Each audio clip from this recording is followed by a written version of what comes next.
All right. So real quickly, before we get started, I would like to thank everybody for coming. My name is Gabe Teran from Interneighborhood Council Organization. All right, so I'm going to go ahead and turn it over to Jack Villa, our INCO chair.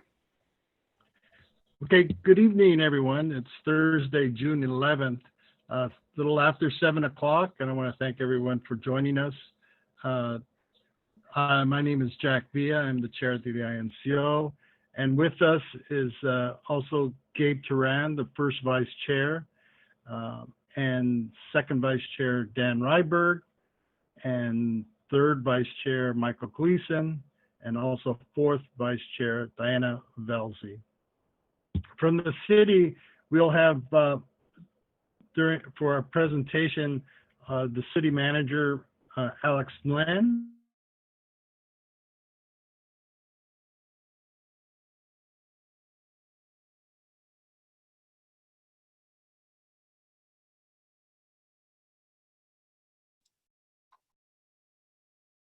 I think we lost your video, Jack. Your audio. In coordination with the INCO. And so, did everybody get that? We got you back, Jack. We had lost your audio for a second. Oh, okay. Where did you leave? We heard you introduce Alex, the city manager, Mr. Nguyen. Okay. With us is the city manager, Alex Nguyen, and Chief Financial Officer, Kevin Riper, Police Chief Scott Whitney, and Police Chief Darwin Bass. And I want to thank everyone for participating. Gabe, do you want to? Sure. Thank you very much, Jack. So again, my name is Gabe Teran, first vice chair for the INCO and Fremont South Neighborhood Council chair. And again, thank you all for coming out. And I just have some really quick instructions for all of you for Zoom. If you haven't used it before, as I had mentioned, there's an interpretation function for those who wish to use it. You can see here that these are the functions that we'll look at using for this evening. At the bottom of your screen, you should see these three functions: chat, raise hand, and Q&A. And the chat function really is when you type that, everybody can see what you say. So if you want to say, you know, good job, Jack, you can do that and everybody will see it. If you have a question, though, something you'd like directed toward the presenters, I encourage you to use the Q&A function, which is a box you see there on the right. And when you use that, what happens is that you'll get this box that will show up. And with this box, you can type in your question and answer, and it will be logged for our presenters. And when we get to a spot for questions and answers, they can look through those and answer them, and it can be directed to the proper presenters as well. And so if we were in person, if we were able to be in person today, an in-person version of this might be where you fill out index cards and you write your question there. The index card goes into a box, and then we go through the cards, and then we give it to the correct presenter. So that I encourage you to use a cute question and answer function, because it's just a lot easier for the presenters to see what the questions are that are coming up and give us some time to answer it. And they can answer it verbally, or they can choose to type out an answer if it's a quick thing they can do right there on the spot with the Q&A function. All right. Last thing is you can raise your hand. If there's something you'd like to say, a comment, when we get to a comment period, you're welcome to raise your hand, and I will go ahead and unmute people in the order in which they had raised their hands if they'd like to make a comment. And when we get to that portion of the evening, I'll explain how that'll work as well. All right. So with that, I'm going to go ahead and turn it over to our city manager, Mr. Alex Nguyen, who's going to go ahead and give us a presentation on what to expect for the 2021 fiscal year budget. So Alex, I'll go ahead and turn it over to you, and you can share your screen. Okay, thank you, Gabe. Did you hit, there we go.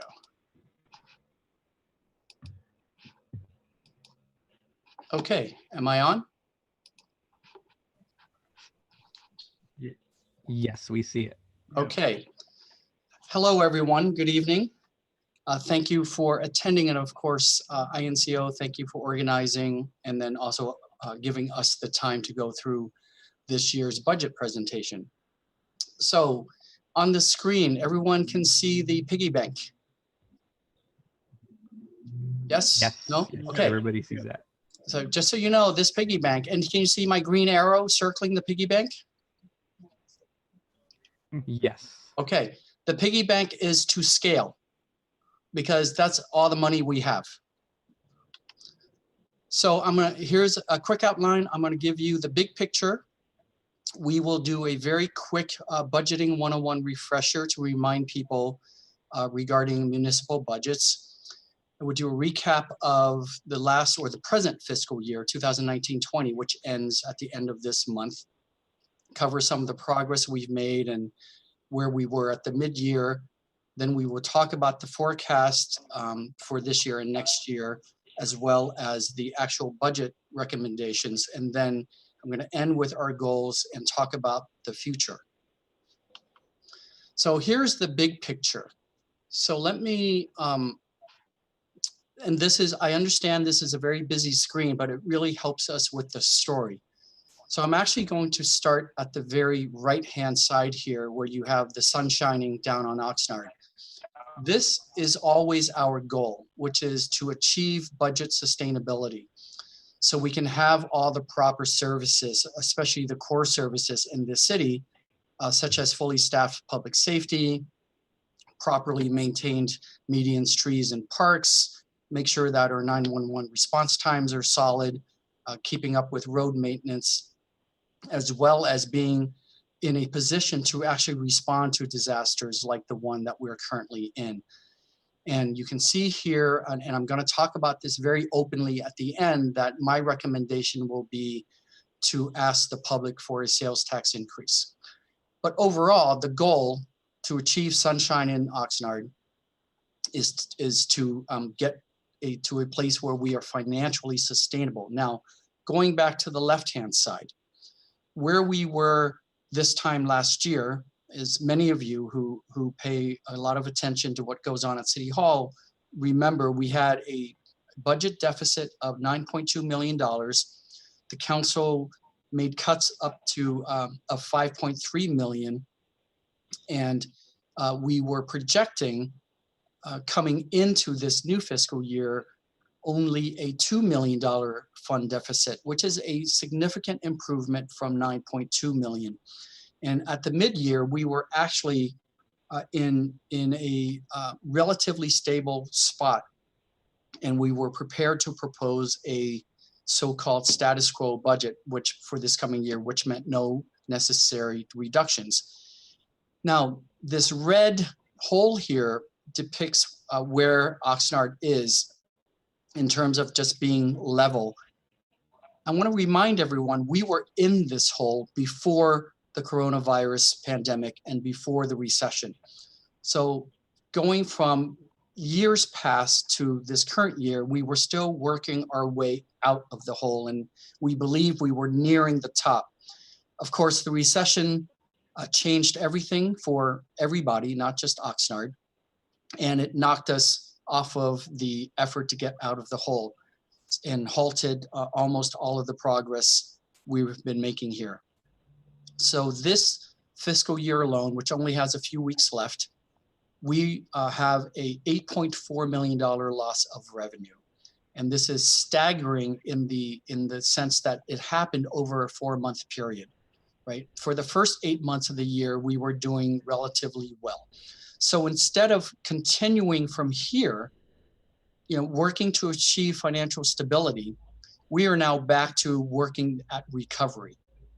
So we've got a certain revenue loss for this fiscal year, and going into the next fiscal year with this new budget, the projections are about $8 million in less revenues than we were expecting this time last year. So we've got, we certainly believe there's more revenue losses coming in the new year, starting July 1. There are still many unknowns with regard to both the pandemic and the economy. So of course, what we have to do is use the general fund reserve, which is, by definition, this is the moment to use the rainy day fund. So very quickly, about municipal budgeting. So what we call funds are essentially accounts. And when we talk about revenue, that's essentially money. Examples of a lot of the kinds of city funds: general fund, which is where most of the controversy tends to lie, because it's the only place where the city council has discretion to use the dollars to meet their policy goals as they represent this community. And then we have the enterprise funds: water, sewer, trash. That revenue cannot be used to fund anything in the general fund, and likewise with our special districts for landscaping or community facilities districts. So we have a lot of funds in the city, but the majority of them are restricted. So it's really the general fund that is debated every year when we review and propose the following year's budget. So last year, we had revenues of just under 140 million, and we had expenses at just over 140. And as you can see, and we'll review this a little bit more, that the bulk of our revenue comes from taxes, and that the bulk of our expenditures go to public safety. These pie charts that you see here pretty much look the same for every city in California to varying degrees, but public safety always gets more than half of a municipal budget. Okay, an easier way to understand this is to look at the kinds of taxes we get. Right, so franchise tax, transient occupancy, which is the hotel tax, business license, sales tax, and property tax. The non-tax revenues are a range of our various fees, but the bottom line is local government operates based on taxation, right? 77% of our revenue comes from taxes. That's the nature of public entities, local governments especially. We are a public entity, not a private entity. So describing where tax dollars go. So the two main pots: property tax. So here's an example. There's a $300,000 property in Oxnard. The regular tax rate on that would the homeowner, the property owner, would pay $3,000 a year. Of that $3,000 that you send to the county assessor, the city will receive $528 for that tax. So another way to see that is when you look at each dollar of property tax, the state gets over 56% of it, the county gets just over 20%, the cities get 17.6%, and then there are other districts that get vetted through the county. So in essence, we get 17.6% of property tax each year when it gets paid. Now, how much sales tax stays in Oxnard? Well, here's the same dollar except for sales tax. The state gets just under 4%. County gets over 1.5%. We have 1% as the baseline, and then the temporary 0.5%, which is thanks to Measure O, which does expire in March of 2029.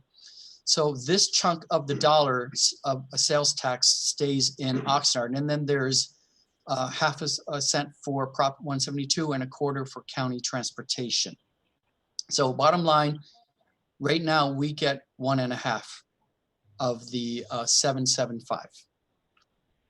So another way to understand that, if you purchase a $20 shirt in Oxnard, you will be taxed $1.55 on top of the 20, and the city of Oxnard gets 30 cents. Now going back to restricted revenue. So we have these various funds, right? The utilities, where we have water, sewer, and garbage. We get grants. There's the gas tax. Then there are the assessment districts, and then there are bond proceeds. Regardless of how much money is in these funds cannot be used for general fund expenses. So these are all restricted. And then policy reminder regarding our rainy day fund. So right now we have a policy goal of 12% of our operating budget in the general fund. and 25% in the utility funds, the enterprise funds. But this is the one that has me worried. Oh, it should have all of us worried. All right, so again, last year, $9.2 million deficit, cut 5.3, used the reserves, including using some of Measure O, specifically to keep a fire station fully open for the year and the PAC partially open for several more months. As a reminder, in this city, this predates my time here, but the city's been experiencing budget cuts pretty much year over year. And these circles just sort of represent proportionality in terms of the departments that have been getting cut over the years. And as you can see, the cuts are pretty much across the board over the years.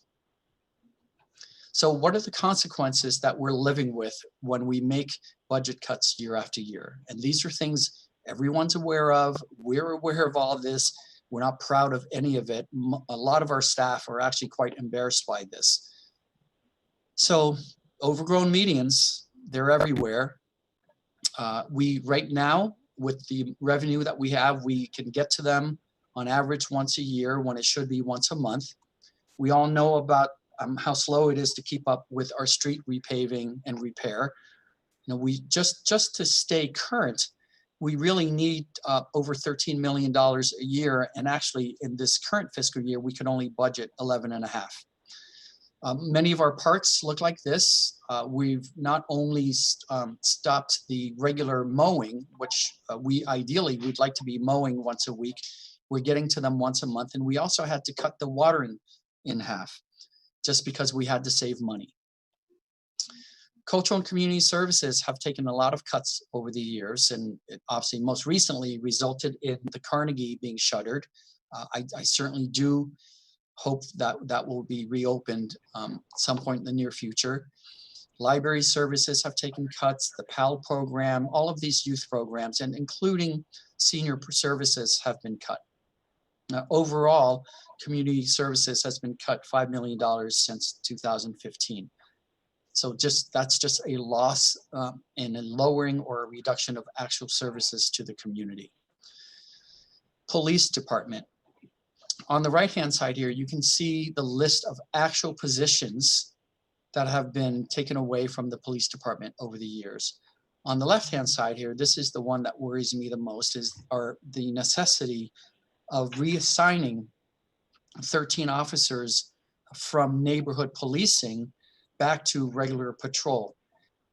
And this is an area where I believe it is our most effective, most positive, and best opportunity to continue to improve police and community relations here in Oxnard, but certainly anywhere else in the country. So the chief and I hope that we can get back on track financially and restore and even expand neighborhood policing. Oh, where's the fire? I think I lost the fire. Okay, we'll get to fire. All right. Now, it wasn't a terrible year because certainly we've made a lot of progress in this last year. Financial management, significant improvements. So after many years, we were finally able to launch the financial portal on the city's website, and you can there's a button to get there from the city's homepage that allows you to easily view all the funds and accounts in the city.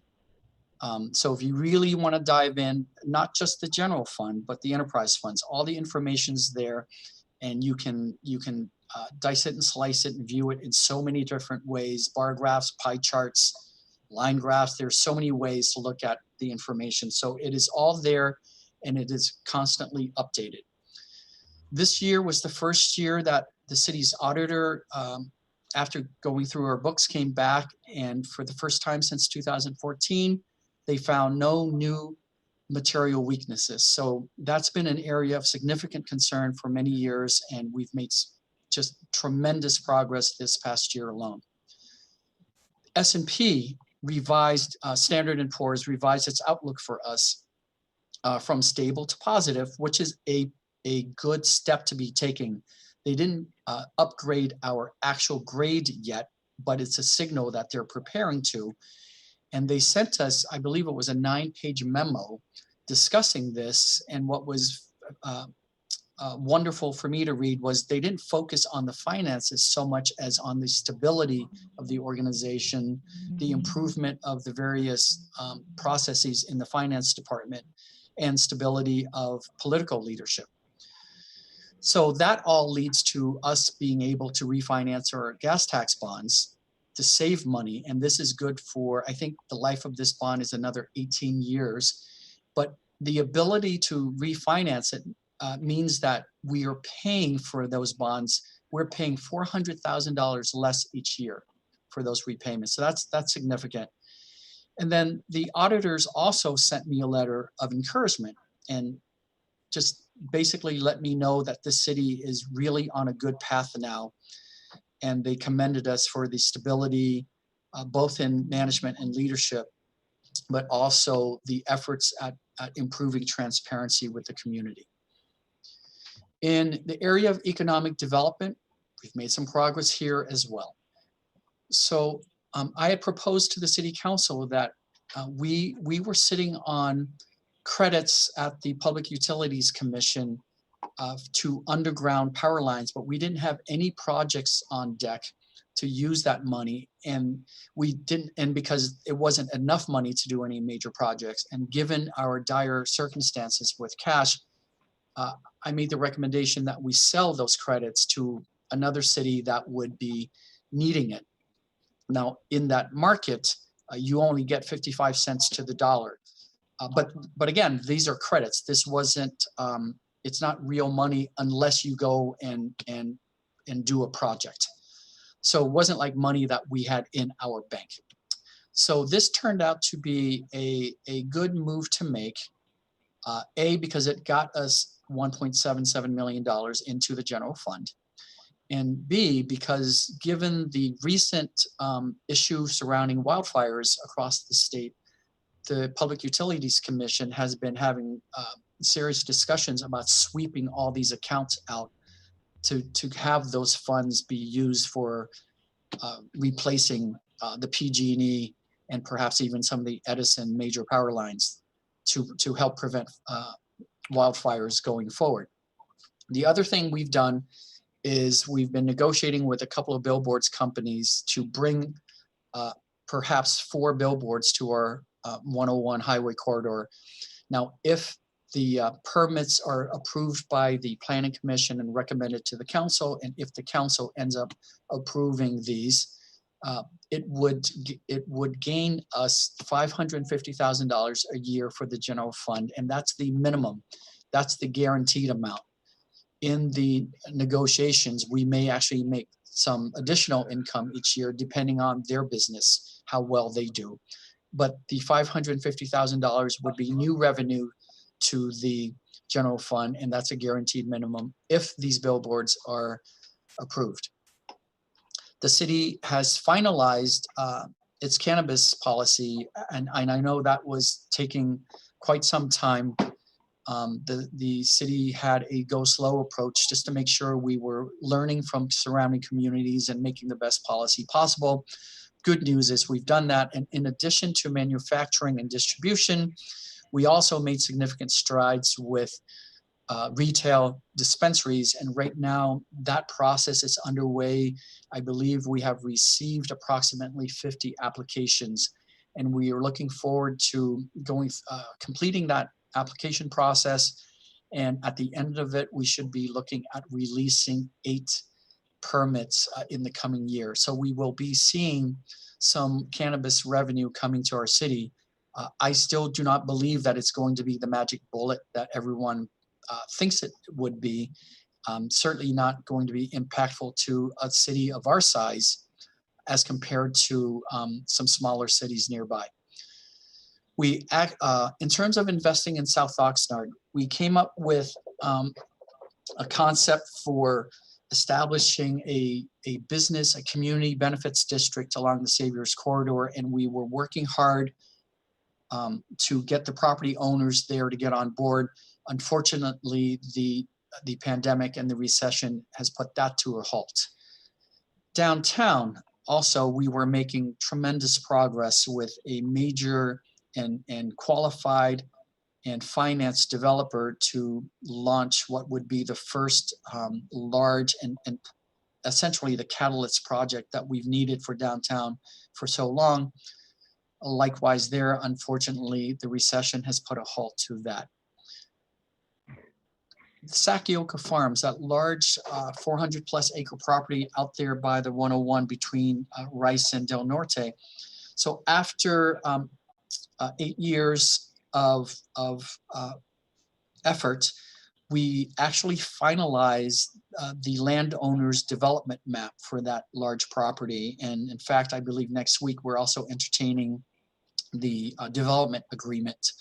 So after a long time of that land being poised for development, we've cleared a lot of the hurdles with the landowners and with a potential developer out there. We've been working in parallel to get development going out there, and I'm really looking forward to getting this across the finish line this summer.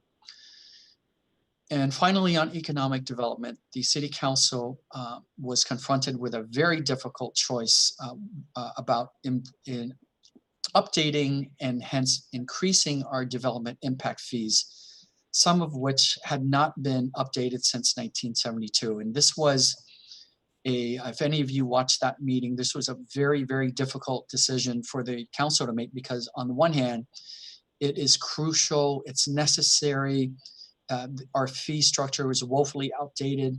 And what it meant was, on the one hand, developers were getting a sweet deal here in Oxnard over the years. And on the other hand, when they weren't paying those fees, we had to come behind them and make up for some of the work that had to be done. So that's just not fair to us as a city organization. This was difficult because had these fees been updated routinely every several years, and they would have been updated most likely to match inflation, rather than waiting decades and forcing the council to make a difficult decision about some enormous increases. So the council very wisely said to the staff, okay, we understand, but you got to slow it down. So what they came back to us with was, okay, but you've got to phase these in. These can't happen all at once. So it was a difficult decision point for them. And so I understand that, and I should actually apologize to them. Okay, capital improvement projects. We made some progress there too. Last year, we actually completed 19 projects that were just over $27 million in value. There's a few here that are highlighted. Street resurfacing. So I think the ones that are obvious are Channel Islands Boulevard, Vineyard Ave, and out at the Auto Center. That was over $7 million. We finally replaced the rooftops at 2 of our fire stations. We replaced cast iron piping in Bryce Canyon, north and south in the Fremont North neighborhood. And so there's still more work to be done there across the city. We completed $6 million worth of emergency repairs at the sewer plant, and worked on a very difficult traffic signal out at Rose Ave and Gary Drive. And this was, I know it looks silly to say, you know, that one traffic signal was an accomplishment, but this one had a lot of issues around it regarding ADA challenges, engineering challenges, and it was a particular signal that was brought to our attention in need of upgrades because of the necessity for ADA passage for students at a school near there. So staff is very proud that that was completed. In terms of quality of life, we're still making good progress there. The crime in the city, and I think many of you have heard our police chief talk about this, has been declining for a 4th year in a row. So for 2019, we saw a drop of nearly 15% of crime in the city.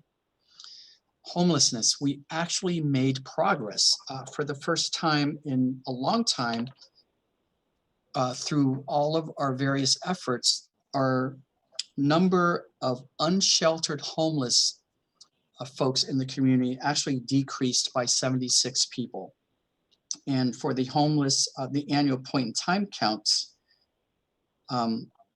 we actually had an increase in the overall count of only 19, which is a much better number than the years prior.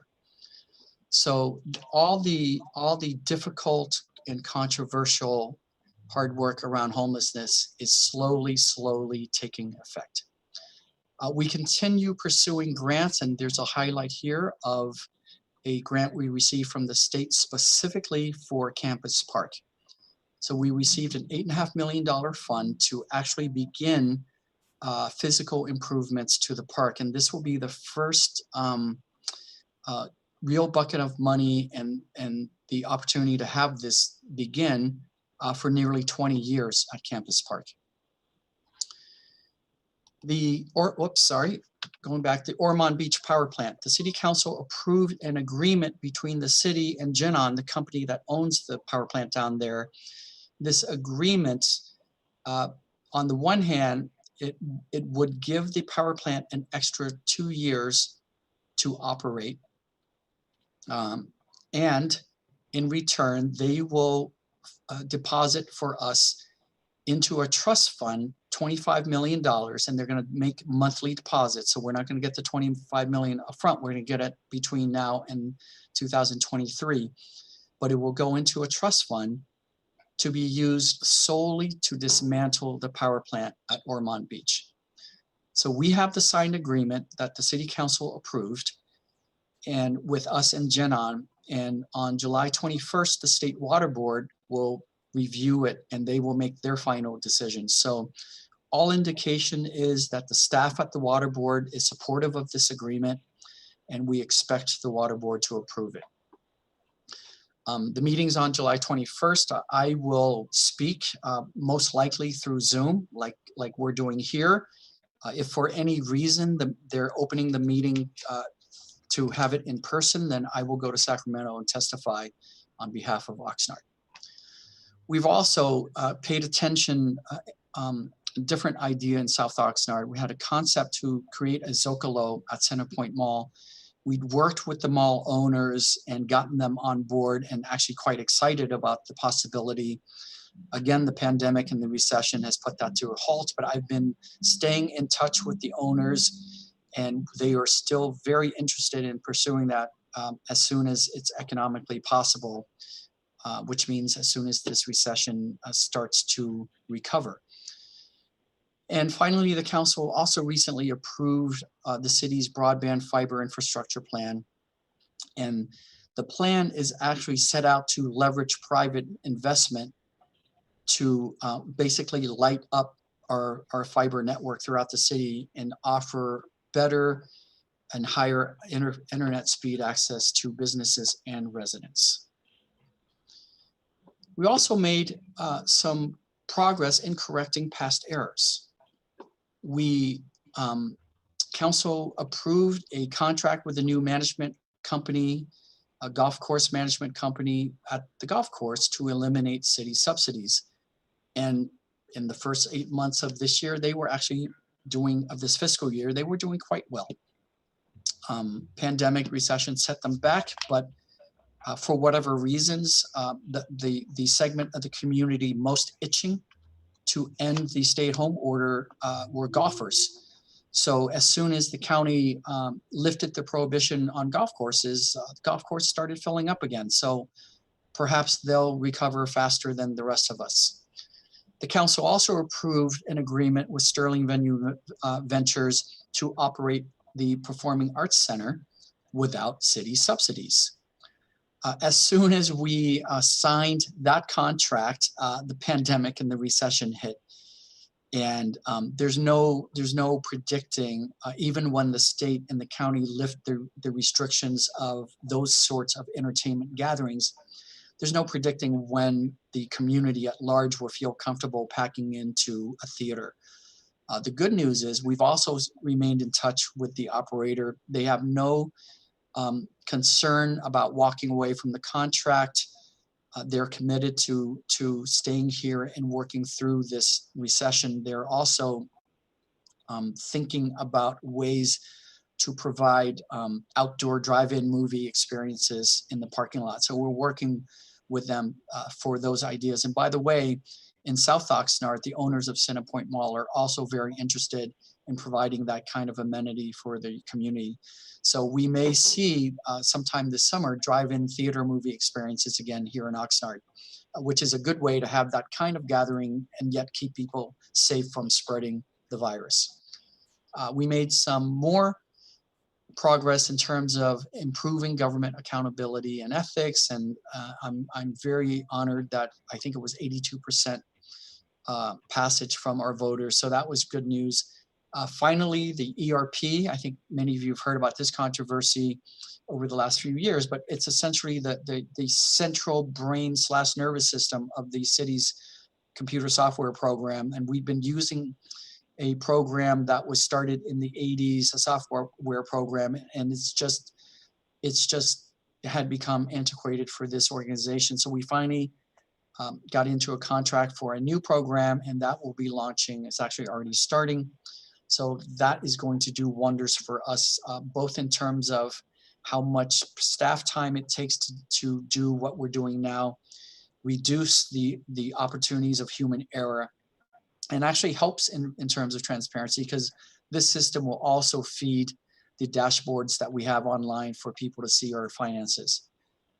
Streamlining our permit process. We went through a very painful process interviewing past clients, customers, developers who were very unhappy with the city's process, to walk through with them their case file to learn exactly where the bottlenecks were, where the roadblocks were, where the redundancies were, where the unnecessary bureaucracy was. And then we just worked with them to improve the process. And so we've made tremendous strides there. And we're already getting feedback from people working with our shop these days, telling us that they're impressed by how fast they're getting through the process. And then just as a reminder for everyone, I am certain that there are still undiscovered landmines in terms of prior problems that have not arisen yet. Last year, in my first year in Oxnard, I stepped on a few. I actually have my foot on one right now that I've got to figure out how to fix. And I'm sure there'll be a few more. You know, it doesn't matter, because as soon as we learn about it, we just need to address it head on. All right, so at the mid-year, we were projecting that we would finish the year with only a $2 million operating budget, and hence we would be able to propose to the council a status quo budget, in the sense that we could survive the $2 million deficit and continue to make progress and not have a budget this year with cuts and reductions. Well, unfortunately, that didn't happen given this pandemic and the recession. So this fiscal year alone, and this is primarily the last 4 months of the fiscal year, again, which ends June 30, we're down $8.4 million. And so the bulk of this is not a projection. It's money that didn't come. So sales tax, you can see there, over 3 million, hotel tax 1.6, our various other revenues down 3.7. The hotel tax here, you know, it shows down 30%, but that's for the entire fiscal year. But the truth is, in the last 3 months alone, I think it's been down, you know, over 80% at all of our hotels in terms of their business. So this is really going to hurt us in the new fiscal year starting July 1, because there's no predicting when that segment of the economy is going to come back to the levels that it was pre-pandemic. So the main considerations for assembling this budget that we're going to propose to the council next week. First and foremost, we really don't have a choice. We're going to have to utilize our reserve. Again, by definition, these are the rare moments when you dip into your rainy fund, you know, your rainy day fund. So that's where we are. We're in the process of asking employees to freeze future increases. At this point, I think that could sock an additional 1.3 million back into our reserve. we are freezing almost all hiring. Now and the reason it says most here, not all, is because there are some positions that perform mandated work that we're going to have to continue to fill. You just can't not perform some of that work. We continue to scrub our contracts and various memberships. We've been doing this for years, so I don't expect a whole lot of savings there. We did have to, when the pandemic hit in March, we had to lay off the part-time employees in large part because they couldn't perform the work that they were here to do. And unfortunately, we had just spun up a new fire academy, and because of the pandemic, we couldn't provide the actual academy training because so much of it is physical and hands-on and in close proximity. So we had to terminate the fire academy just as it was starting. So that's a couple $100,000 in savings. It isn't significant enough. Now, here's something that the council took action also at the last meeting that was seemingly controversial, but I'm here to tell you it is not. So we received authority from the council to potentially take loans from our enterprise funds, $10 million from each loan, water, sewer, and garbage. And this is strictly for cash flow. Should we be in a situation towards the end of the fiscal year where we're running out of cash? And the reason is this. During early on in this pandemic, the governor issued orders that allows businesses to defer their sales tax payments. And there were a couple of categories, basically large businesses or small businesses. And companies could defer between 90 days in, I believe, the large category case, they could defer for 3 months, a whole quarter, and the rest could defer up to 12 months. So, for example, if we were expecting in one quarter, let's say $5 million of sales tax payments, because the business transacted and the sales taxes were actually paid, but the businesses took the option the governor provided, for good reason, by the way, where they could hold on to those sales tax payments to use to keep their businesses afloat and not make those payments till a year from now. So even though we're supposed to receive those payments, we may not get them in time. And that's all that loan is for. If that occurs to a significant amount where we need the cash, then we will actually utilize what we need from the loan. So just because the council approved this last week doesn't mean that this week I took the money and put it into the general fund. We're not touching it unless and until we need it. So in my mind, it's actually more like a line of credit than a immediate loan. So we're not touching it unless and until we need it. And if and when we have to do that, we will inform the council and the public. Furloughing. So I'm right now trying to avoid that in large part because the city is already very lean.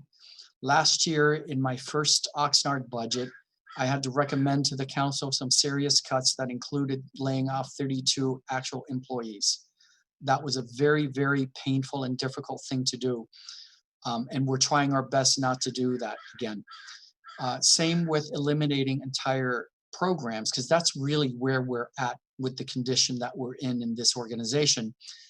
Now, I have to warn everyone, at the next mid-year, by the end of December of this calendar year, which would be halfway through the new fiscal year, we will review the real numbers. And in January of 21, if nothing has gotten better, we may be faced with actually making some serious eliminations from our city's programs and services. So here we are again with that reserve policy. Our policy is 12%, and this is how much we had in reserves before the pandemic. This is how much we're going to have left at the end of this fiscal year, and having to utilize it to buttress the next budget. We're going to be left by the end of next year. Our projection is with 3.4 million, which is really only a 2.2% rainy day fund. That is extremely thin ice, and it has us extremely concerned. So whatever happens in the first 6 months of the fiscal year, as we see the actual continued fallout of the pandemic, because again, we don't know when the pandemic itself actually ends. Therefore, we certainly don't know when the recession is going to begin a genuine recovery.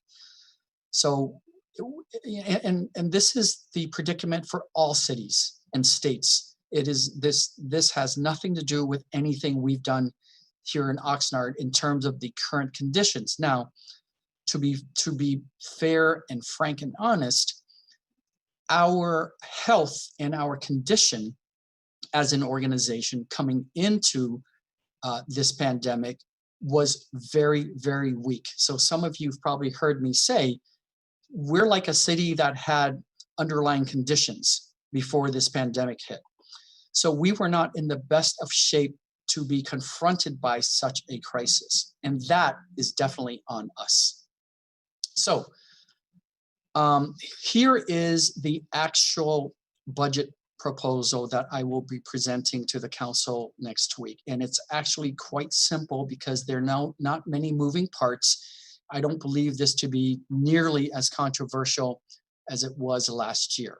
So I'm going to review for you the items over $100,000 in change, because that's where it gets significant.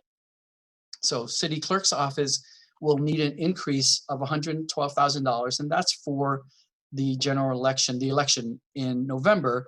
All cities have to pay into the county to cover their portion of the cost for the county to conduct the November election. So this is not unique to us. Community development is going to be able to, between freezing, from freezing their hiring, but they're also facing at least a $200,000 revenue reduction. That's their projection. They'll be saving us about $400,000 for the next fiscal year. In public works, they'll be able to save us $900,000 in the general fund, primarily by moving engineering staff from the general fund projects over to the enterprise fund projects. And this is a very pragmatic thing to do. We don't have new money in the general fund for any major projects, and we actually have major projects in the utility funds, the enterprise funds. So there's no need to fire the engineers we have in the general fund and then go and try to hire engineers for the utility fund. So we've got great people on staff now, so we'll move them over, utilize their time for the projects we have going on and upcoming at the utilities. Fire department. So here's what we're gonna propose. Number one, we are going to redeploy paramedic staff from the squad back to the fire engines. And so they'll still be able to provide paramedic services, but they will be part of the larger trucks. They won't be in their own squad vehicles. Now that is, the paramedic squad is something we added just a few years ago to enhance service, because the fire chief believed that that's what the community needs. I fully agree with him, but at this point it's enhanced service that we just can't afford. So that will save us $876,000. However, I've made the decision here that I'm going to begin to structurally fix the fire department's annual budget by increasing the station coverage fund by $1 million, because year after year they come in over budget, and it's just, and we've recently had the overtime audit that looked at that, and this report will be at the city council next week, and they came back and said, well, your departments and your overtime usage is in line with other cities. So this is going to end up as a net increase for the fire department's annual budget of $124,000. Police will be also making some serious cuts, actually the largest cuts for this fiscal year. So number one, revenue is down $400,000 due to the school district's cancellation of their contract for our officers on their campuses. completely understandable from the perspective of the financial hardship that the school district is undergoing, both prior and post-pandemic. We're also going to be eliminating a total of 17 positions. 11 of them are sworn officer positions. They're currently vacant, so we won't be sending any bodies out the door there. And then there are 6 non-sworn positions that the department will be restructuring. We are fortunate, well, to be fair, from the city's perspective, that there are other positions that these individuals can bump into. I'm sure that they themselves are not excited. That combined will save the general fund $1.4 million. And those are the significant changes for that we're proposing in this fiscal year. So here again is the similar chart from last year. We're projecting 135 million in revenue. And again, there are your major buckets. And here are our expenses, which is 140.8, which means we will be dipping into the reserves for another 5.8. Again, disclaimer, halfway through the fiscal year, we will have more real economic data. We will know where the pandemic is and where the recession is, and we may have to change course, whether it's mildly or even severely. It is truly a time of uncertainty. And speaking of uncertainty, lots of discussion about a potential bailout. I actually just reviewed an update today from Washington about the various debates going on regarding what the next federal stimulus package would look like, and would local government be part of it. In any event, they're trying to delay having that vote until the end of July, I believe. So bottom line is, if we get any form of a federal bailout for local government, these things matter. How much is it? What is the form? Is it a true bailout? Is it a grant? Is it a loan? Is it a reimbursement program? The form that it takes really impacts us as much as the amount. And also, when would this happen? A month ago, I was hopeful that Washington would be able to resolve this before cities and states went into their budget process. Clearly, that's not going to happen.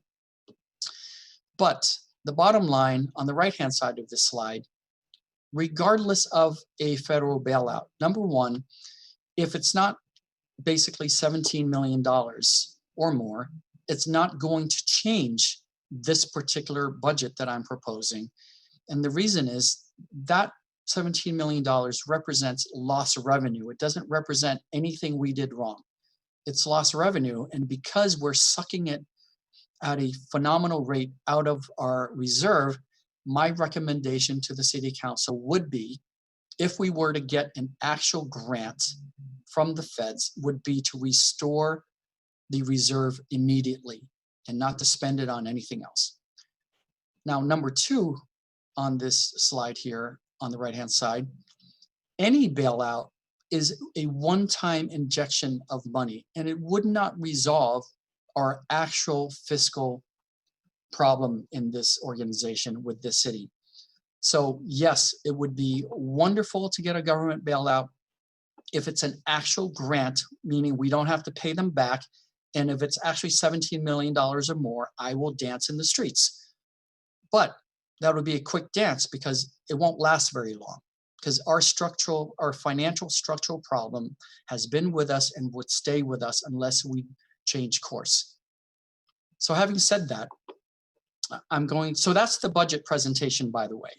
But I'm going to share with you openly and publicly that I am very likely going to ask the City Council in July to consider putting on the ballot in November the sales tax increase. First of all, I'm not 100% certain I'm going to do that, but I want to talk about these things early, although people have been talking about it for quite some time. Because what I don't want is, if I'm going to do this in July, I don't want people to say, oh, we didn't know about this. well, you know, this is a surprise. So no surprise, I'm like 90% sure I'm going to ask. Now, that's one part. What the council does would be another, is another reality. And then even if it makes it on, what the voters do ultimately decide. So quick reminder, for the sales tax here, we only get this much. And our baseline is still only 1 penny, 1%. The Measure O, thank goodness for that, expires in the spring of 2029. Now, here's the actual sales tax bracket in California. There is a statewide minimum and a statewide maximum. So we in Oxnard are at the minimum. Our base sales tax rate is still 7.25, which matches the minimum. There are roughly 30 cities in California that have already gone to the 10. There are 130 cities or so that have gone to the 9s, equal number that have gone to the 8s, and we're down here. Now, here's why this really, really matters. It's not just a question of how much money each of these would generate for you. That varies from city to city, depending on the overall wealth of the community and the cost of living and so on. But this space here that we leave could be crowded out by the state or the county. And that's a really, really significant concern for me, which would mean the sales tax money generated by our local businesses and by not only our residents, but visitors, tourists, people who don't live here, but work here, but spend money here. Those are all sources of people who pay sales tax in Oxnard. The sales tax is not only paid for by Oxnard residents. But if we don't start to crowd out the state and keep any amount over that, the combined 6% that the state basically takes away, any amount over that stays here. So again, right now, only this much stays in Oxnard. We have the legal right and ability to utilize the rest of the space in the sales tax bracket, and anything that we utilize in this bracket stays in Oxnard. It does not go to the state or the county. So if our revenue pictures don't change, what we have today is what we have. The city's been through almost relentless cuts and reductions. We've had our books audited up and down, not only by our auditors, but the Sacramento has had to review our books. Here is a phenomenal budget presentation I found. I believe this was probably the 2014-15 year. I think that's the one this was. Now, I want to draw your attention to this. This was basically a 10-year forecast. Yeah, this is the year, I think, of the $16 million loan. All right. But this is the 10-year forecast for the city of Oxnard. Now, I want you to look at this line. There are 2 rows I've highlighted here. The first one is just the overall operating deficit. And you're looking at basically a decade's worth of forecasting deficit spending year after year after year through 23 and 24. And to achieve that, you would have had to make the following cuts these years. And we are talking about double-digit million-dollar cuts to the city's operating budget year after year. This is a financial forecast to end the city. I just cannot understand how you can have this without a plan to really course correct. But this is where we've been, and in part it explains where we're at. So this is what I would be asking of the city council to place on the November ballot. So here you see the sales tax minimum 7.25, and that's our base. So that's where we are. This line here is the City of Oxnard's regular sales tax rate. We are at the minimum. With Measure O, again, thank goodness we have it. It puts us up here at this gray line at 7.75. Now, understanding that it ends after the first quarter of 2029, we would be back at the bottom. So what I'm asking for is a 1.50 increase. And if it gets put on the ballot in November, and if the voters approve it, it would take us to 9.25 for the duration of Measure O. Mind you, we're still not in this territory, but it puts us up here. And then after Measure O sunsets in the spring of 2029, it'll bring us back to 8.75. So essentially puts us roughly in the middle of the bracket. Now, I still admire those cities that are up here, because what they've done is they've guaranteed that the state will never take those tax dollars away from them. But clearly we're not in that situation. But it's important, if we're going to turn this city around, it's important to get to right size our revenue versus our expenses. And I know there are plenty of complaints about, oh, you know, you got to control your expenses better. You got to do more economic development. All of those things are true, and we're working on all those things. But in the end, this government, like all other governments, are run by taxes. So there is no way to have to perform economic development out of this problem. And if you think about it, when our city looks like this, it really makes it more difficult to attract new investment. So if we don't turn our financial situation around, we won't escape this forecast here of continued cuts and continued deficit spending. And we will have to cut major programs just to find a way to balance the budget each year.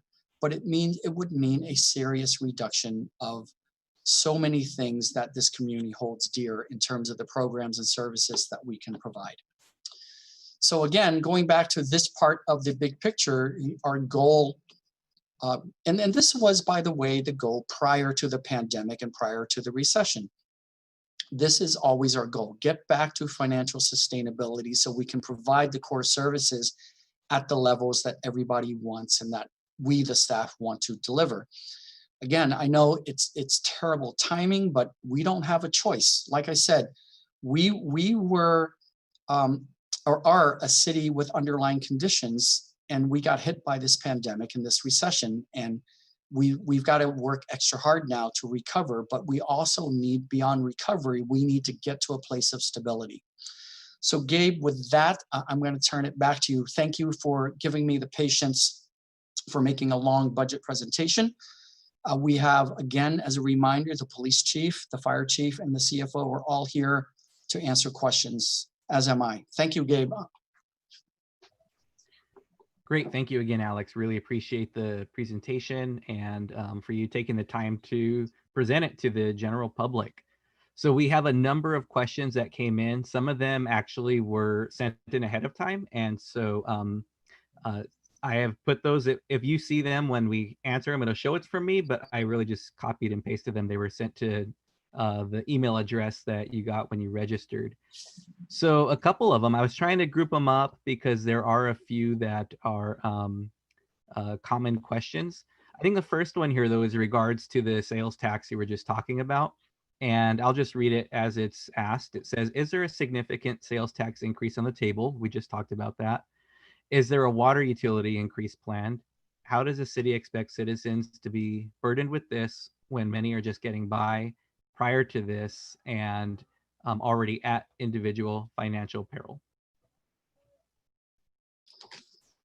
So I fully understand and appreciate that question. But like I said, this is, I mean, I acknowledge this is terrible timing, but it's a situation where if we don't do this, the city only gets worse. We're not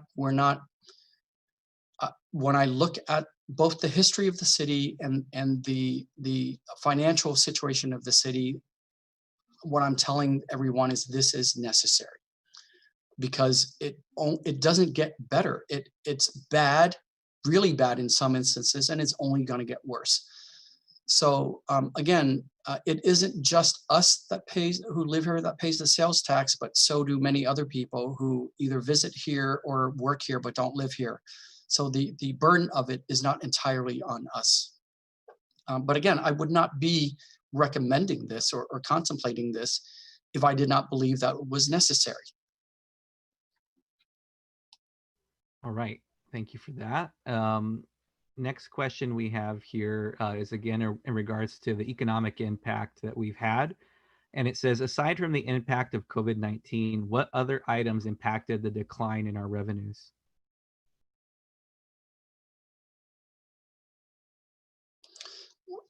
Was the question for what other declines or what were the reasons? Yes, well, the way it's worded is, aside from the impact of COVID-19, what other items impacted the decline in revenues? Oh, no, that's it. In terms of this fiscal year and the last 3.5, the last 4 years of this fiscal year, it's entirely the pandemic and the recession. And again, it affected everyone. So from the perspective of the pandemic, with regard to government budgets, it impacted everybody. And as a reminder, even the state is forecasting a $54 billion loss of revenue for their budget that they revised in May. And that's billion with a as in boy. Okay, the next one is a pretty quick question. It says, is Sakioka Farms part of SOAR? No, it is not. All right, figured that was a quick and easy one.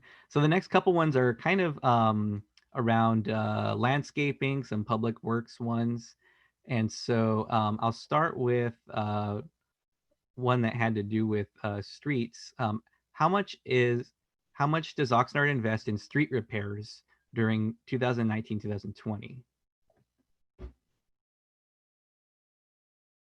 That was on the slide. We're just over $11 million in the street budget. All right. And it's obviously it's insufficient.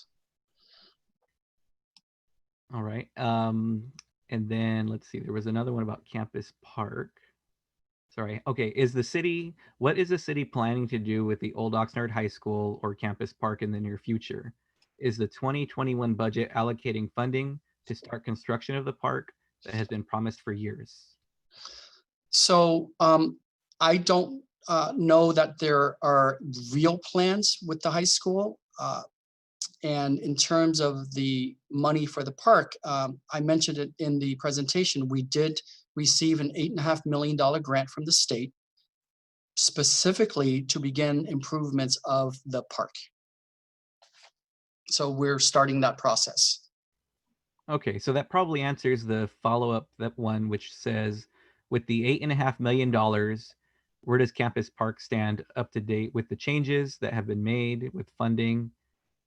What will be implemented with the support of funding in the future? What is our timeline for finalizing Campus Park? And it sounds like that's still kind of in motion. Is that correct? Well, no, I can answer that. So first of all, that question, all the elements of that question combined is really a big picture question. Like when, how long is it going to take? How much money? And when is it going to actually be complete? So to be very clear about it, so we do have the $8.5 million grant. And again, that's restricted, right? So we cannot take that money and use it anywhere else for anything else. So that's for Campus Park. We're starting that process, and there's a little bureaucracy with the state because it's a state parks grant, and we have to do a map and we have to do some things. But that money will begin the process. It's again specifically for Campus Park.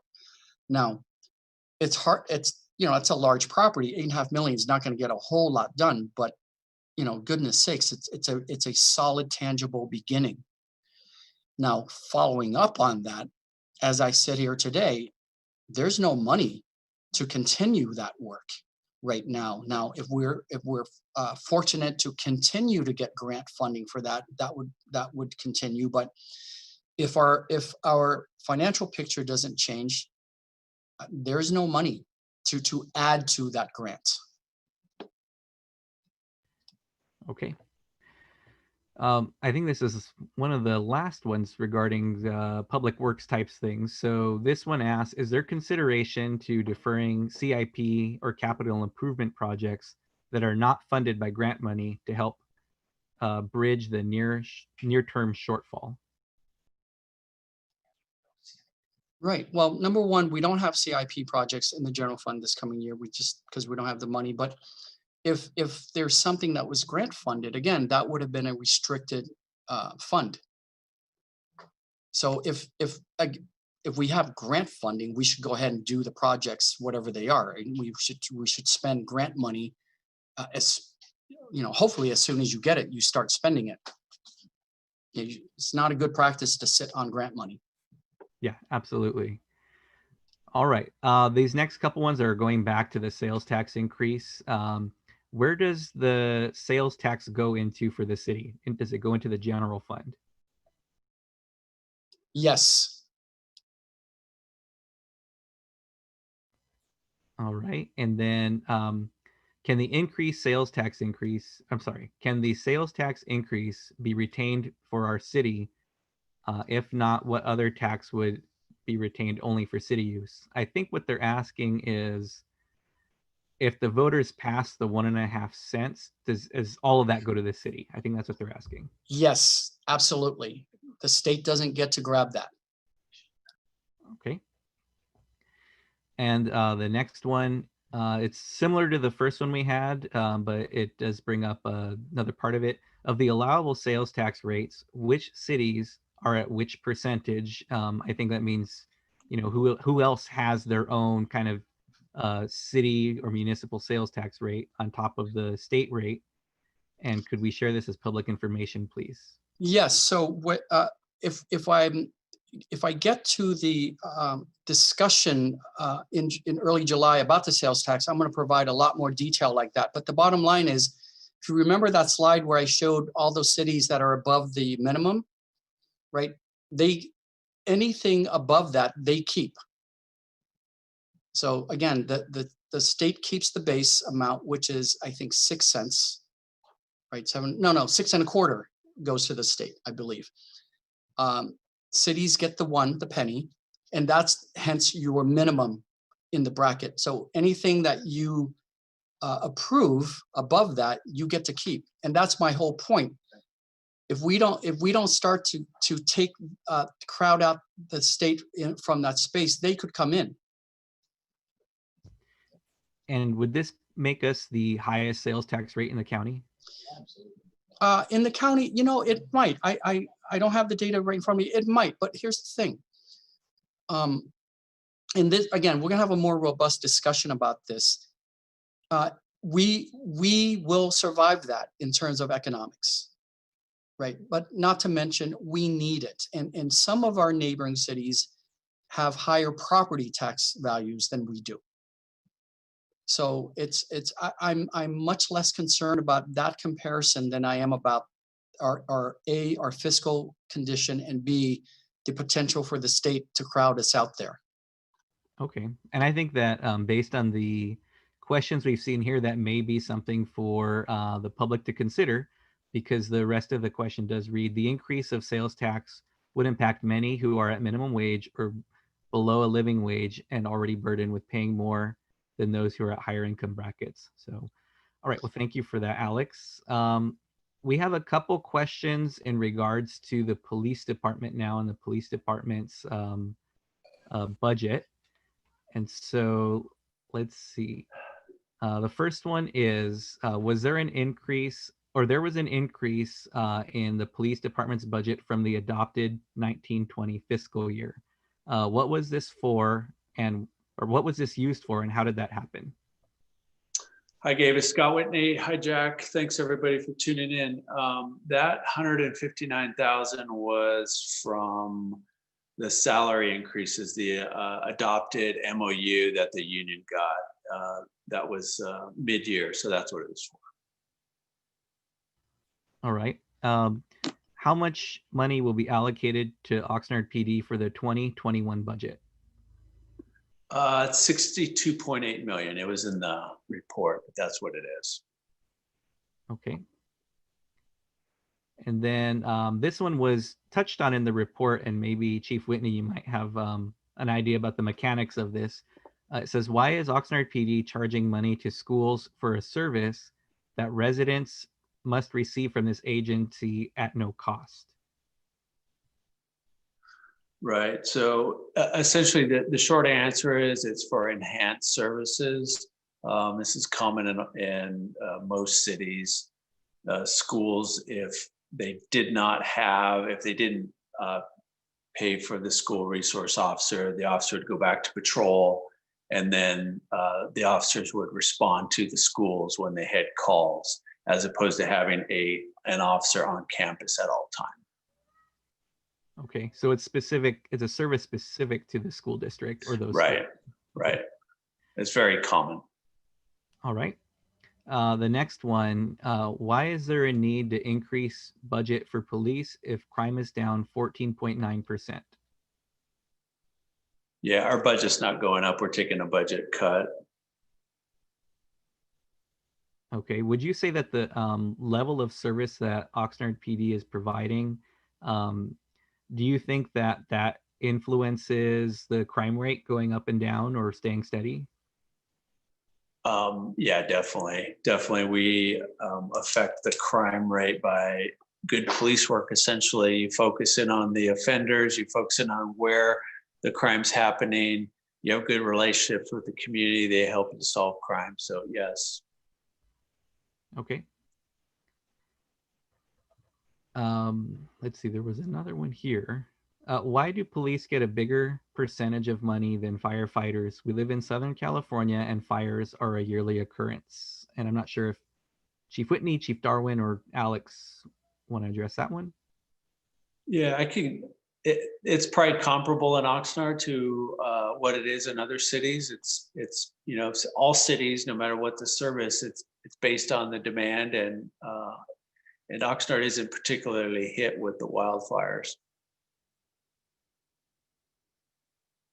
So the budget that helps, and good evening, everybody, and thanks for moderating this, Gabe. So the budget that helps offset, the money that offsets our budget as we go into wildland fires are through FEMA grant or FEMA or state funds. So it doesn't necessarily impact the general fund except initially, but then it gets reimbursed. All right, thank you, Chief. Chief Whitney, there is another one here, or two more regarding the police.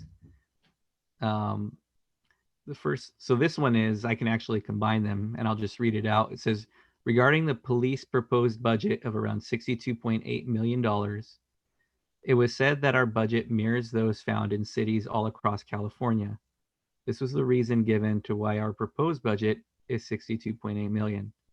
Obviously, there are other reasons why, but this was the only reason that was given. And if this is the primary reason, then how does Oxnard compare in terms of crime rates with other similar budgets? Can you direct us to the police department's proposed budget, as I can't find it anywhere on the Oxnard website? And then I know it's a multiple point question, sorry about that, but final point, $62.8 million makes our deficit look like a cakewalk. And obviously we understand it's not free money, but how is it not possible to slash more money from such a big expense? Gabe, you asked a lot of questions there. So I think going back to the first part here, how does the Oxnard PD budget reflect other cities of similar sizes? Right. And how does our crime rate look that way too in relation to the size of the budget? So other cities our size, it's probably because there's not a lot of cities our size, and the ones that are out there, there's kind of different demographics and different sizes of budgets. So our budget is probably, with this cut in officers, we're going to have the same number of officers that we had in 2010. So I would say that the number of officers we had was, right about like an adequate level. When I was in the city manager's office several years ago, I would say that the number of police officers we had was adequate, and the number of firefighters we had was, inadequate. And so the cut of the 11 officers is definitely, we're going to feel that, not immediate, but we will feel that. So I would say our staffing levels are probably just with this cut, probably a little below where we want to be. Crime wise, it's the same. I tell people this is a safe city. Oxnard is a big city. We have our challenges, but it compares well with cities our size. All right, thank you. And the last two here for Oxnard PD. Earlier you said 63 million for the Oxnard PD budget, but the report says 75 million, which I believe is the full budget, proposed budget that came out yesterday. And maybe you'd like to address the kind of discrepancy in that. I think it's the bottom line versus the general fund is the question there. Yeah, I was probably referring to the general fund. I was looking at the presentation that Alex gave. That was on the general fund. There are other, I don't have those numbers with me right now. I haven't actually seen them myself, but there are many, many other funds within the city. This presentation focused on the general fund.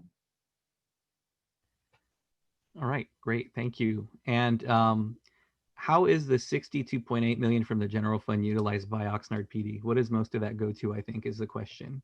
Right, so with any police department, probably most of the departments in the city, with the exception of the utilities, like mid 80%, probably 85 to 88% goes to personnel because we provide, services. So that's the bulk of it.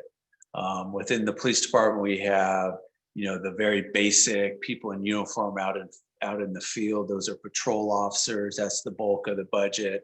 And then we have investigations and administration. So that's kind of in a nutshell how it's broken down. Great, thank you. You're welcome. I think we'll move into, I see there are other questions that did come in regarding police. Some of them are similar to what we already answered. However, if we didn't get to one of your questions, I am saving all of them and we'll send them to our panelists if that's okay. And we could easily have them answered. And for those who registered ahead of time, we have your email addresses. We can send those responses out to folks. All right. Is that okay with our panelists? Yeah, sure. Their cameras are off, but I'm sure that they're nodding their heads yes. So And saying yes. okay. So next we have a fire question for Chief Bass. The one worry I have on the forefront of my mind is regarding the Pleasant Valley Road Fire Station. Is the city considering to remove the fire engine again? No, we will not. All stations will remain open and all the engines will remain staffed. So essentially what we're doing is we're taking the paramedics off the squad and putting on some of the vacancies, the firefighter vacancies that we currently have. Right now we have 14 firefighter vacancies within the department. So they're just going to be reassigned. They'll still work as paramedics and they're still going to be providing that service down south of Oxnard. Great, thank you. And then, well, we already asked this one actually around the firefighter budget in regards to Southern California fires. And I think Chief Whitney or Chief Bass, you might have mentioned that for wildfires, because we are geographically removed a little bit from the hills where that typically happens, it's not something that comes up often, but it is something we're prepared for. Is that correct? That is correct. Not financially though, because it's going to cost us up front, right? Again, we have a mutual aid program. We'll respond as far as the Oregon-California border. So the general fund is going to have to pay for that up front. But again, like I've said, we'll receive a reimbursement. It's not always quick, but we will receive not just 100%, but 118% reimbursement for our time. Okay, thank you. So we have some kind of basic questions here around city functions, and maybe Alex might want to take these. So here's one that says, during the summer of 2019, 11 homes in my neighborhood had major home repairs done. The property owners did not pull permits to do these projects. The city not only receives revenue for permits, but are then able to ensure the work is properly completed and documented. I'm aware that some of my neighbors tried to make notification to the city, but to no avail. Wouldn't it be beneficial to the city and its residents to stay on top of permits for major work? Absolutely, yes. I think, and this is something that happens in all cities, is that there are always people who are going to want to do work without pulling a permit. And to be very fair about the reality, sometimes there are occasions when people get frustrated when they try to pull a permit. And that's where we've worked really hard to streamline the process to make it easier for people. And by the way, when we get the new main software system in place and up and running, we'll be able to provide some of those permits easier that people can pull online and schedule inspections online. So yeah, it's important that people pull permits when necessary for health and safety reasons. Yes, we do get to collect the fees to recover the costs, to review the plans and to do the inspections, but it's also incumbent on us to make the process user-friendly so that it doesn't turn people away from doing the right thing. So we have responsibility in all those areas. But bottom line is, yeah, of course it's better for everyone to do it the right way. Great, thank you. And another kind of staffing one, but it relates a little to the PD questions that we just had. Why not allocate some of the police budget to social workers and housing? Over policing increases crime rates. Okay, so I'll respond first, and I don't know if the chief wants to chime in. First of all, I'm not convinced that over policing increases crime rates. I'll let the chief address that. In my experience, I've not seen that anywhere. In terms of why not use the funding for something else, so I see those as really two separate things, right? And I know people look at our budget and they say, oh my God, why is so much money going to public safety? Well, it has to do with, first of all, that we are a large city and we have to have public safety services. That over the years, because of certain state regulations, our flexible money, discretionary funds for the general funds have shrunk. So if you look prior to, when was Proposition 218, when is it, 1996. Okay, so if you look at city budgets prior to 1996, including ours, by the way, so if you look at our budget for 1995 and then 1997, you can see there's a shift in the size of the pie of a city budget that public safety encompasses. And it isn't because those departments suddenly grew so large in those years. It's because the rest of the general fund shrunk. So that's one minor explanation. But back to the broader point, why wouldn't we take some of the police funding for social services or social work and so on? Well, because those are separate and distinct needs, and it doesn't help us to make one set of services worse in addressing a need in another area. And with specific to social services, and this is an area where I have a lot of frustration because I believe over the decades, the state has really punted all of those responsibilities onto cities. Traditionally, cities don't do social work and we don't do mental health work. My fear is, given the homeless crisis in conjunction with the fact that the state has pretty much done away with most of those services that public health has traditionally been in their purview, that we will be forced to pick up some of those services now, which we are doing, especially with regard to the homeless. And it's difficult because that's not our area of expertise. We were not equipped, even though we have to become equipped, and we never had the funding. There is no additional funding from the state to help us actually address the homeless crisis. So again, I understand the frustration with wanting to provide more services for homeless and social services, but I'm not going to let up or take away from the department where we have effective work going on. Then I'm going to be creating a new set of problems for this community, and I'm not going to be willing to recommend that. Chief, I don't know if you have anything to say. Yeah, sure, Gabe, I can weigh in. Yeah, I agree with what the city manager said. Over policing does not increase crime, but it could increase incarceration rates. There's no doubt about that. I don't feel that we do over policing in Oxnard, but it is an issue that I'm always willing to look at. In regards to why does the police take such a high percentage of the budget and other cities, it's a lower percentage.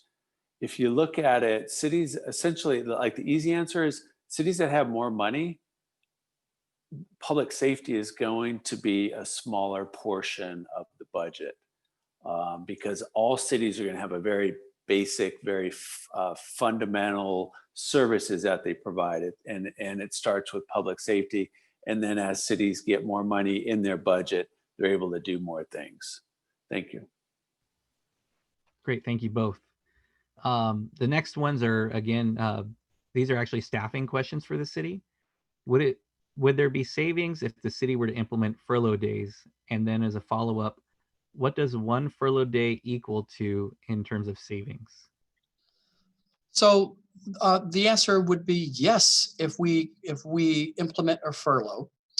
And you saw on one of the slides earlier where I specifically am trying to avoid that for a couple reasons. One is we're extremely lean already, and I know the critics say, you know, you got to cut the fat. Come find the fat and I'll cut it. I'm telling you, we're lean. If we were to do a furlough day, I believe we would save about $10 million. Now, what that means, though, is remember, this city is already on a 980 schedule. So this city's already closed every other Friday. So that would mean that we're only open for services 1 week, 4 days, and the next week, 3 days.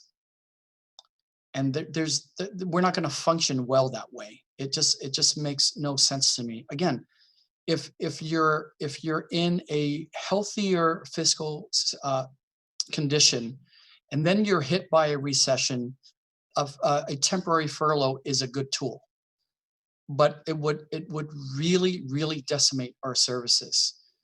Now, as I said earlier, you know, halfway through this new fiscal year, if we're confronted with continued revenue loss, and the recession is continuing, and the pandemic has not ended, meaning there is no vaccine, and we can see the trajectory of revenues continuing to decline, we will come to the council in January, and we will be forced to recommend some severe cuts, meaning eliminations of entire programs.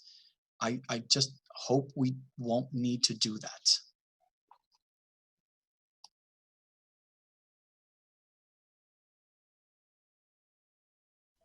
Okay, so I think looking at time, we'll take just a couple more questions on here. And as I mentioned, if we didn't get to your question, you know, we'll send it over to our panelists and we'll send those out to everybody.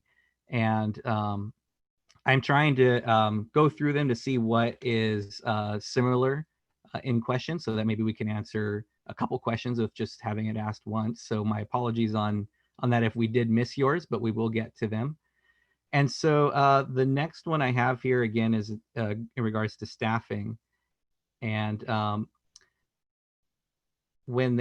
if you move city engineers from the general fund, will that impact city infrastructure repairs and maintenance, such as street repairs, et cetera?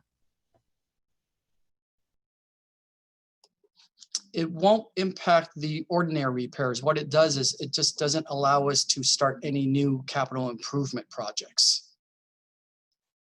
But again, our general fund portion of the regular and routine maintenance is already bad, right? It's not, and that's my point. We're in a bad situation. All right.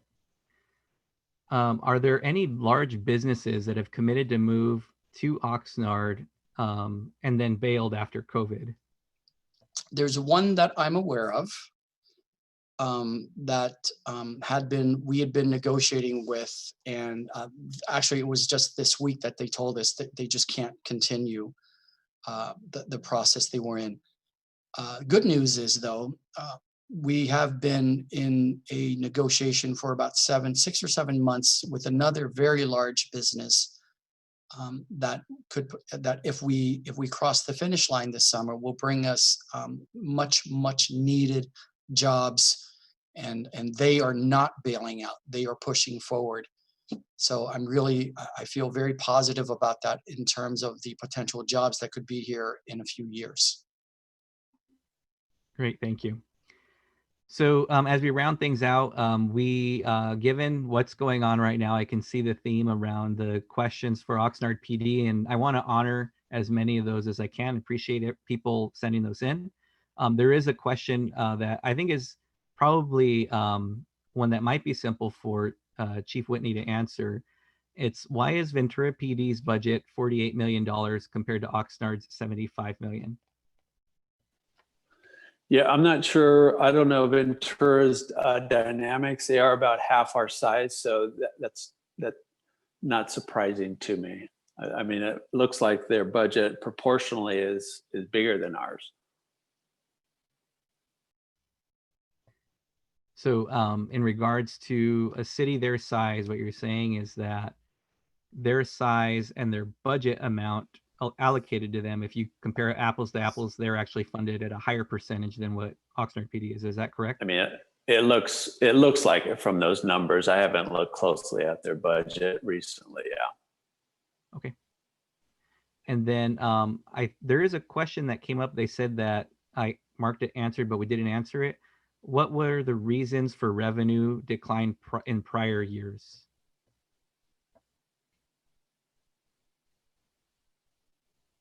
I don't know, and I'm not. I mean, well, it depends on how far you go back, right? So let's obviously, if you go back to the 2008 recession, then you can follow that graph. I'm not convinced there was significant revenue decline, right? I mean, I've talked about this in the past, and I don't want to continue to fixate on it, but there's definitely been a period of less than stellar management and leadership in this organization. I mean, and I think people know that, but here's the thing. We've got a new leadership team here. We've got a very, very proactive city council now. We're looking towards the future. We can't keep looking in the rearview mirror. So when I look, for example, at that forecast for the 10-year forecast, it confounds me.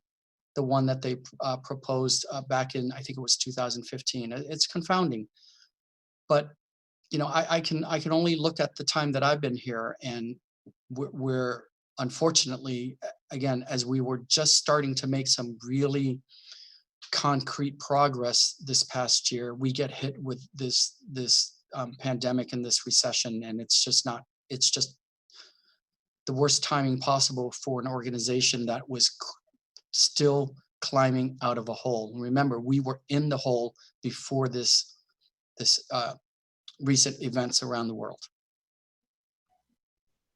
All right, I think the last question we'll get to here is a pretty good one in regards to budget and the general fund budget as a whole in Oxnard PD, and is in alignment with a lot of the conversations that are happening now locally, statewide, and nationally. And then we'll go to the one public comment we have thus far after this question. So this question, and Alex and Chief Whitney, if you want to chime in on this too, you've said repeatedly that the city is in need of money. All options should be on the table in this time of crisis. Why is reducing the police budget not considered to be an acceptable option here? All hands on deck scenario. So first of all, I am reducing the police department's budget.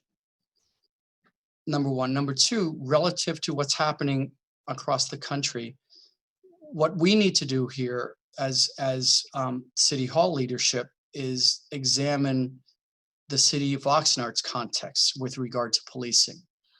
And we're working on all those things. We actually, frankly, our chief has been working on those issues in his years here. So we're going to have further discussions about that. We're organizing a virtual town hall in the next couple of weeks to address these issues. But for me, the bottom line is we need to address the national issues, not ignore the national issues, but we need to address them in the Oxnard context, not in the Minneapolis context, not in the New York context, not in the LA context, not in the Oakland context, but in the Oxnard context. We need to work together to continue to improve this community that includes the police department, but is not exclusively focused on the police department. Chief, if you have anything to say. Yeah, yeah. Just from my experience, I think it's easy to talk about reducing the budget and the abstract, the big picture. My experience over the years, and we have been making cuts year after year after year. Essentially, for the most part, the last 10 years, we've been cutting line items, cutting programs here and there. And every single time we go to a neighborhood council meeting, or we go even at the council meeting at budget, and we talk about the cuts to public safety, the residents come out when we talk about, okay, what those specific cuts actually mean. It means fewer neighborhood policing officers, fewer beat officers. We cut the cold case detective. We cut the street narcotics team. We cut a canine unit. Every time we do that, when the residents see what the cut actually is, it's not such an easy cut. We're always going to be great partners with the city. And so if the city leaders say, hey, we need to cut the police department more, we'll cut the police department more, but it comes at a cost. There is a lower level of service. Great, thank you. And just to clarify once more, what was the cut for this year for Oxnard PD in total from the general fund? 1.4 million. Yeah, it was 1.8 in cuts, and then it was offset by 400,000 less in revenue. Okay, so a net cut of $1.4 million. And that final question did come on YouTube actually from Viva Oxnard. So I just wanted to answer that because they asked if they could ask a question, and I said yeah. Thank you. Thanks, Viva Oxnard. Thanks for watching. Okay, so we have one public comment from Manny Herrera. I'm going to unmute you in just a second. And again, I want to thank everybody for jumping on as we wind down here. And to explain this portion, how I'm going to run this part, I'm going to share my screen real quickly here. So if anyone else would like to make a comment, we have a few minutes left for that. But the idea here is that I'm going to unmute you and you can make a comment and our panelists can respond. Or if you have something that didn't quite fit into the question box, you can use that now. You'll see there's a timer here on your screen. And this isn't like a formal city council meeting or INCO meeting where you get 3 minutes and when it beeps, you're done. We're going to take you off or anything. But we do have it there just out of consideration of everybody else's time. And so really think about how you can succinctly make your comment or ask your question. So Mr. Herrera, I'm going to go ahead and unmute you. You should get a notification.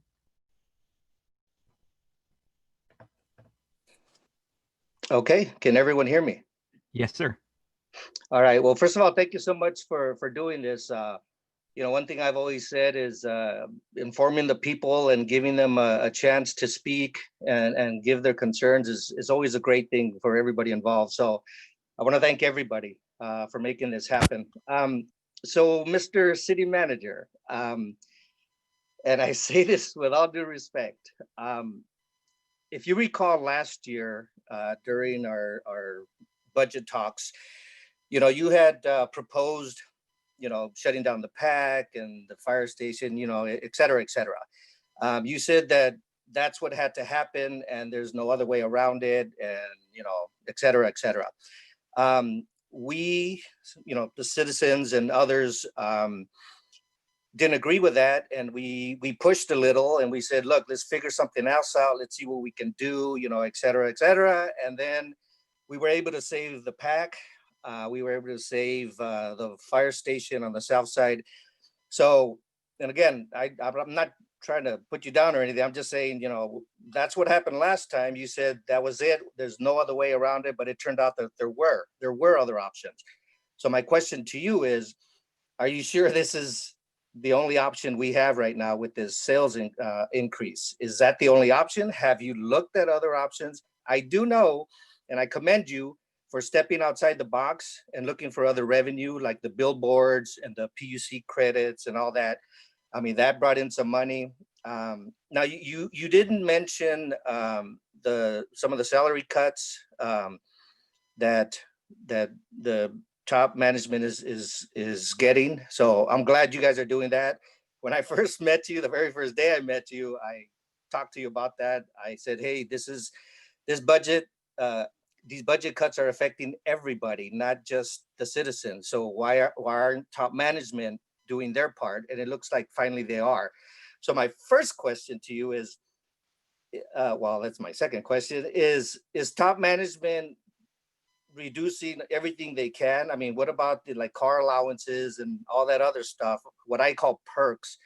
Has that been addressed? Is that another way? I mean, I know it's just a penny here, a dime there, but it all adds up. So have you looked at other options? And as far as management, did they hit rock bottom as far as the lowest they can go in their cuts or car allowances and so forth? So if you could first answer those two questions.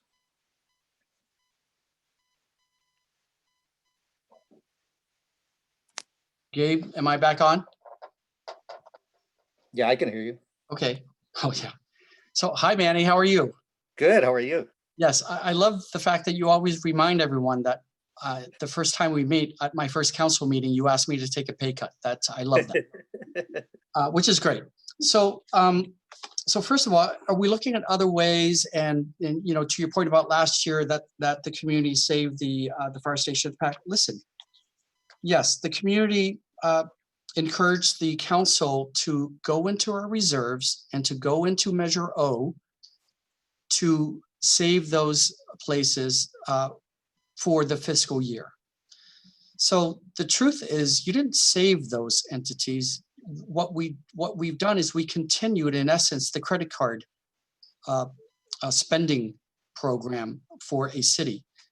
None of these things are safe, because if you look at the overall long range forecast, as I showed you, that the city received several years before I got here, the forecast was for deficit spending and double-digit million-dollar cuts year after year.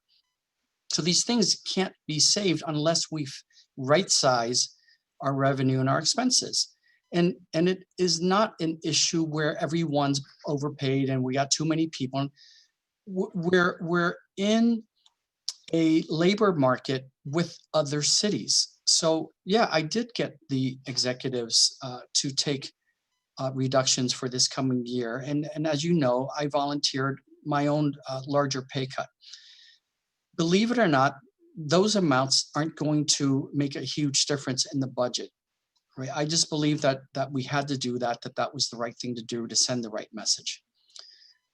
But at a certain point, if I reduce everyone's pay, Manny, to a point where they're just going to go work at another city nearby, it doesn't help us as an organization. I mean, the problem we have here is a revenue problem. So if you think that this problem that we haven't looked at everything, I have looked at everything, and I've got a lot of smart people around me, not just here in City Hall, but in the community, that are offering all kinds of ideas and suggestions. But fundamentally, our revenues don't match the service requirements that we have for a city of this size.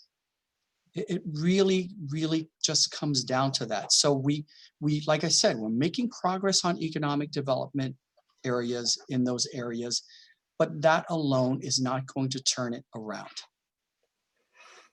Okay. And in terms of what's happening with this budget, I mean, based on what I learned from this community's priorities last year, I'm recommending something that I hope is easier to handle. But okay. But the numbers are what they are. We're at 2.2% of the reserve next year. at the end of next year. That's not good. That is extremely thin ice to be on as an organization. Yes, and I totally agree. So thank you for your answer. If you don't mind, I just have a couple quick more questions here. That's up to Gabe, not me. Gabe, can I ask just a couple quick more questions? I'm gonna take that as yes. So, Mr. City Manager, you gave an example of the property tax. You gave the example of, let's say there's a home of 300,000 and the property tax on that would be 3,000, and that I believe you said the county gets 17% or something, and we only get a small portion of that. Is there any way to like renegotiate that? Is there any way we could get a bigger cut of that and a bigger cut of the sales tax? So very quickly, so of that, we get $528 out of that property tax. And the property tax is something that is in the purview of the state. And if you're going to change that, then you're hitting one of California's sacred cows, which is Prop 13. You'd have to repeal Prop 13 in order to revalue properties across the state to their present day values. And then you would be able to tax them on their present day values. Yeah. Well, I wasn't suggesting charge it a higher rate. I'm saying Oxnard gets a bigger cut of it. No, the cut we get is the cut everybody gets across the state. Okay. And then just lastly, real quick, this is, as you know, this is going to be a hard sell. It's going to be a really hard sell. So, you know, I agree. We're in a situation right now where, my God, you know, it's terrible, and there are no good answers. Somebody's going to get hurt somewhere along the line, and you know, at the end of the day, we all have to pay the price. So, hey, you know, you're doing a good job, and you know, keep it up, and let's all work together. And it's going to be a hard sell, so good luck to you. And but keep informing the people, keep them up to date. And I'm glad you did this ahead of time so that they're prepared for this, and let's see what happens. So thank you all very much. And thanks to you, I have not been to the gym in 2 years. Thank you. Well, you look great, so you don't need to go to the gym.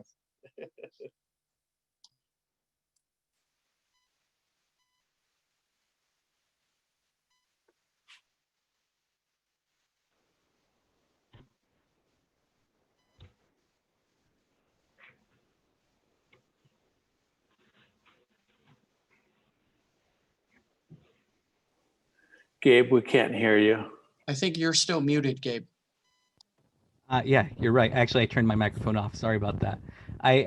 So Mr. Jim Thorpe, you have your hand up. I'm gonna unmute you. Go ahead, and you should get a notification. Unmute yourself.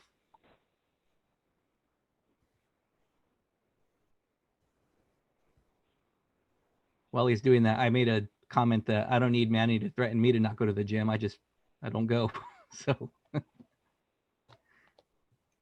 All right, Jim, are you able to unmute yourself? You should be getting a notification that allows you to do so.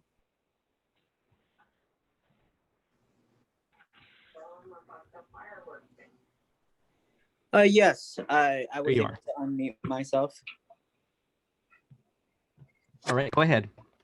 Yeah, the question that I had was, you know, for you know, the police department, if we are spending 75 million, you know, with issues like the fireworks that are going on in the city so much. I mean, they're going on in the neighborhoods.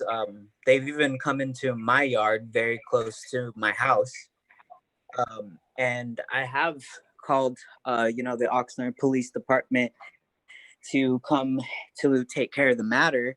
And in those situations, you know, I was either kind of pushed back, or when I did have somebody come through, you know, it seemed like, you know, I had called like at 7 p.m.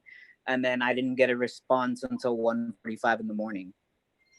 So, you know, my question is that, you know, I feel like if the police, you know, if we have that much money going into the police department for our city, and there's more policing going on, then why do we not get these issues addressed?